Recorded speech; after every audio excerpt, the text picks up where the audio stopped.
Halo, salam sukses dan semangat pagi. Bertemu kembali di edisi berikutnya. Di sini kita akan berbagi pengetahuan ilmu tentang dunia penerbangan.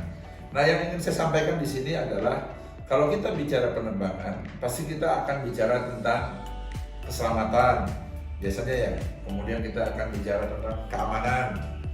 Kemudian kita akan bicara tentang teknik, ya bagaimana pesawat itu bisa terbang dan yang nggak lupa juga kita terakhir ini kita bicara tentang pelayanan servis. Kenapa?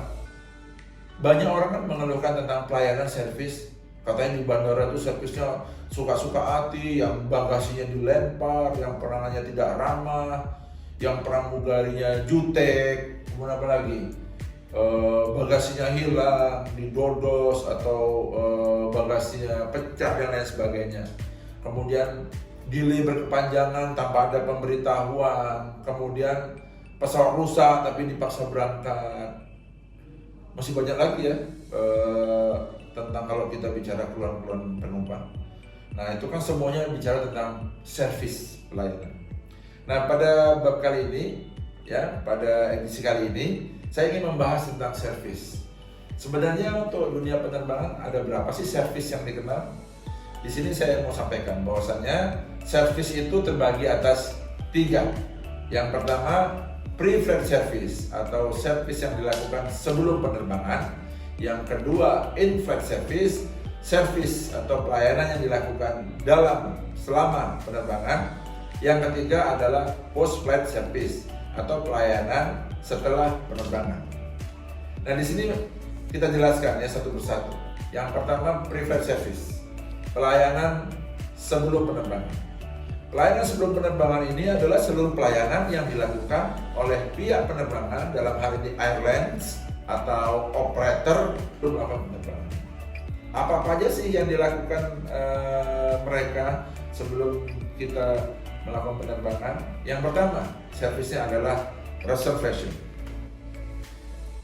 Reservation kalau dulu ya, zaman dahulu sebelum zaman milenial ini, itu kita nggak seperti sekarang. Dulu kita harus membuat pembukuan itu, nelpon dulu kita ke airlines. Kita telepon, kita tanya penerbangannya jam berapa, hari apa, jam berapa, kita buat reservasinya. Atau kita datang ke travel agent. Nah, kita datang travel agent, kita buat pemesanan tempat, itu yang reservasi. Hal-hal apa yang kita butuhkan di reservasi. Nah, kalau sekarang kan beda nih.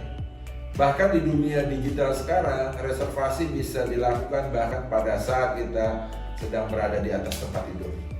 Jadi kita cukup buka gadget, kita buka aplikasi e-commerce tentang tiketing penerbangan, kita bisa lihat. Kita bisa lihat ya availability penerbangan apa yang ada, waktunya, jam berapa, harganya, kita bisa lakukan pemesanan dengan mudah.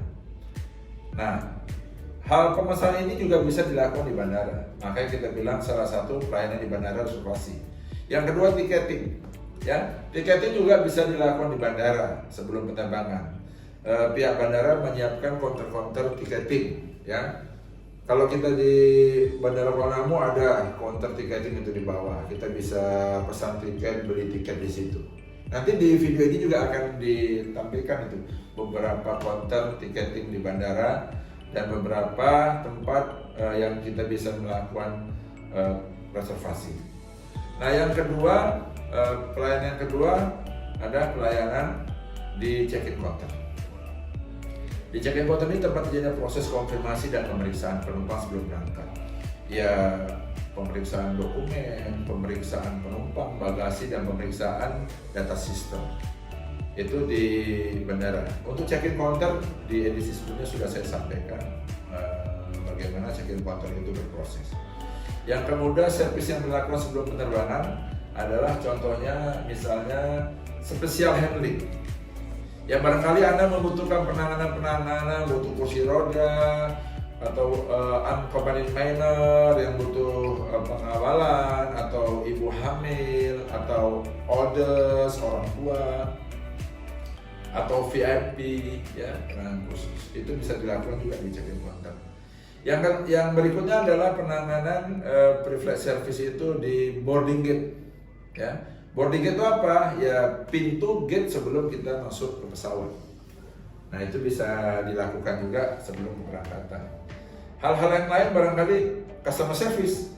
Nah, kan nggak tertutup kemungkinan juga saat penumpang itu berangkat ada kendala-kendala. Contohnya tiba-tiba tiketnya tidak ada dalam sistem, tiba-tiba dia baru sadar salah booking, tiba-tiba baru ingat tiketnya itu expired, atau kelasnya itu salah, atau destinasinya salah, mau bertukar destinasi, atau mau bertukar jam dan sebagainya.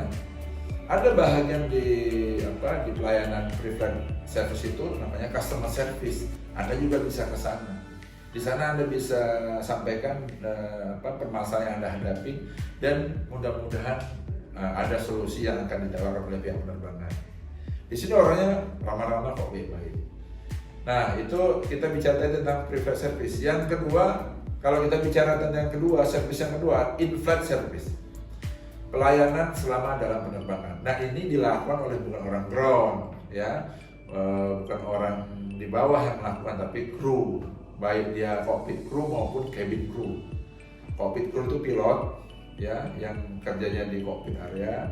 Cabin crew itu stewardess atau pramugara-pramugari yang kerjanya di cabin. Nah itu di luar lingkup passenger handling di kita, ya. Kemudian yang ketiga, service yang terakhir adalah post-flight service. Pelayanan yang dilakukan sesudah penerbangan. Loh Pak, apa ada pelayanan sesudah penerbangan? Ada.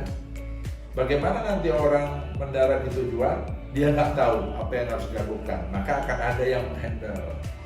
Ada yang mengarahkan penumpang itu dari pesawat ke arrival hall-nya. Kan belum tentu tahu kita di mana tempat arrival hall untuk pengambilan bagasi dan segala macam.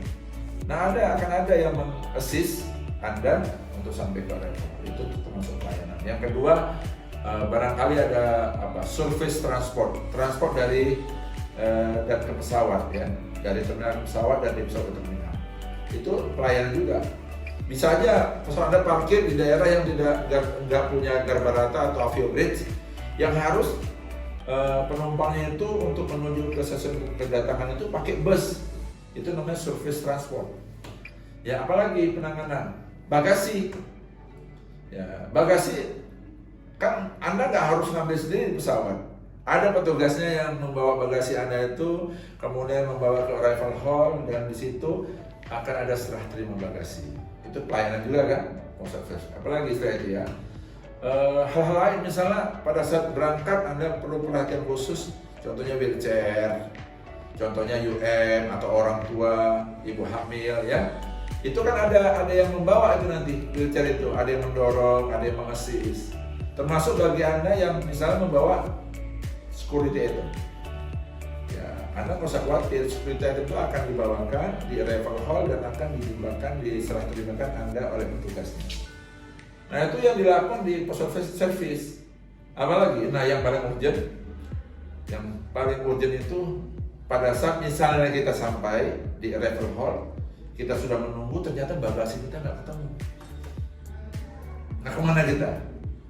Kita harus melapor kemana? Nah ada unit yang akan melayani Anda untuk mengurus misalnya bagasi Anda hilang, nggak ketemu. Mereka akan mengurus, mendata Anda dan mencari solusi atas masalah yang Anda temukan. Bukan hanya yang missing bagasi, ya, atau yang hilang, ya, termasuk bagasi yang diterima rusak, misalnya pecah, bannya lepas, sobek dan segala macam. Atau bahkan ada yang bagasi misalnya didodos. Apakah ada kejadian? Ya ada.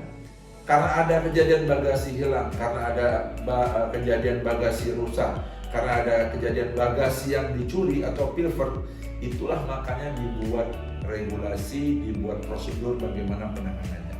Karena memang itu terjadi.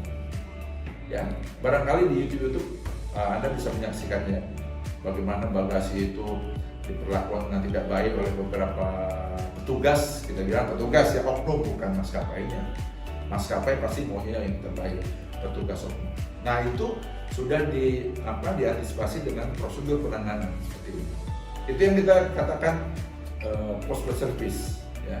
Bagaimana penumpang itu sampai di tujuannya, dia memperoleh pelayanan sampai dia di gerbang akan keluar. Kalau sudah keluar dari arrival hall itu sudah menjadi tanggung jawab penumpang masing-masing. Saya rasa di sini dalam kesempatan ini kita cukup ya. Kita tadi bicara tentang beberapa macam servis. Nanti kita akan ketemu lagi di edisi berikutnya. Bagaimana sih penanganan passenger handling itu dilakukan di bandara. Terima kasih. Salam sukses dan semangat pagi.